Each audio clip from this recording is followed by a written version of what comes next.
have you settled for less? Think about it. How often have you set a goal for yourself and not followed through with it because it was too difficult or you didn't think you could do it? What if I told you there is an actionable way for anyone to overcome this mental turmoil? Well, the key to this is endurance running. My name is Thea, and I'm a long distance runner.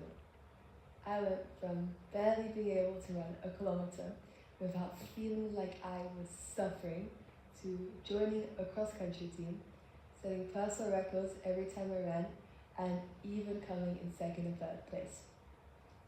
I believe this hobby has changed my way of thinking and in turn changed the way I see my life. The first thing it taught me was to stay consistent and keep the promises I make to myself. Running doesn't let you negotiate. You either do the work or you don't. There were many days where I didn't want to go running, but I noticed something. I never regretted going. This realization showed me how my efforts always led to a good outcome. Not comfort, but growth.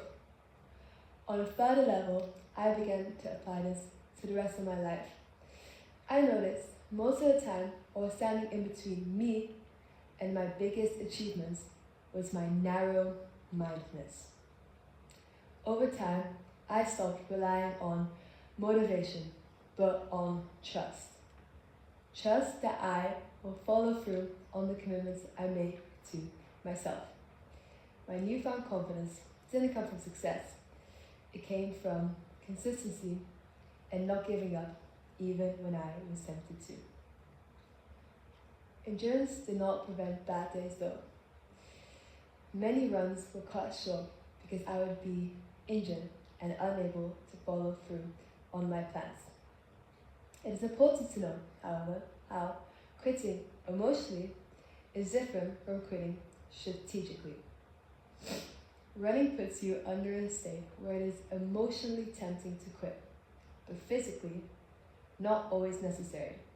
And I realized that taking a break and making room to rest did not make me a weaker runner, but stronger, because running is important to me.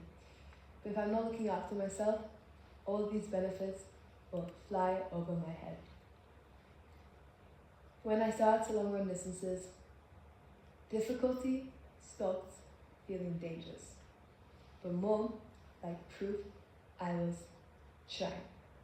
My brain learned that tired does not mean broken.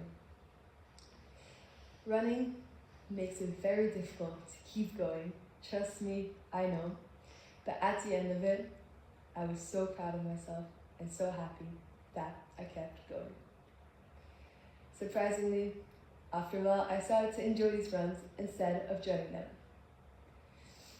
I dropped my shoulders, I loosened my fists, and I looked ahead of me instead of down at the floor. I stopped looking at how far I had to go, and I focused on simply living in the present.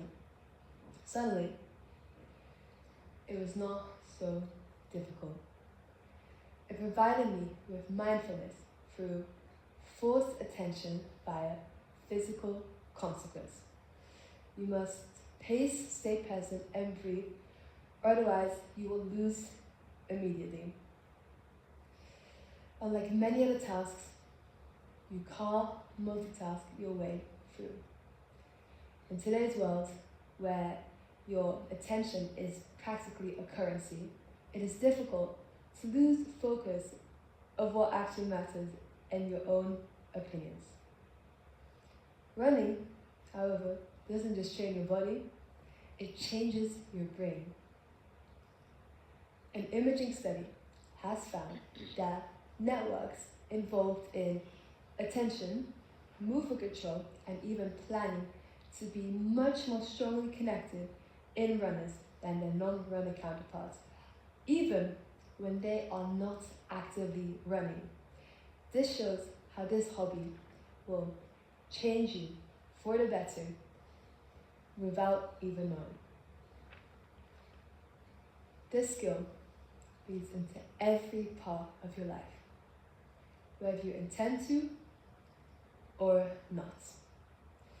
So, wherever you go, for a light jog or run an entire marathon, every step counts. So, if you are able to, and even if you're not entirely willing to, I encourage you to get out there, because you will be surprised what you learn about yourself. Because you are capable of pushing through and seeing the light at the end of the tunnel. Because you should not have to settle for less. Thank you.